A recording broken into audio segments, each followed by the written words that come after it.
সূরা কুরাইশের মধ্যে আল্লাহ তাআলা বলেছেন ফালইয়াবুদু রাব্ব হাযাল বাইত আল্লাযী আত'আমাহুম মিন জু'ইন ওয়া আমানাহুম মিন খাউফ। যদি বাঁচতে চাও ফালইয়াবুদু রাব্ব হাযাল বাইত, এই ঘরের মালিকের ইবাদত করো। কোন ঘর?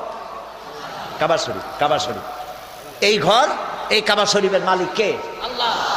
আল্লাহর ইবাদত করো। আল্লাহর ইবাদত করলে কি হবে?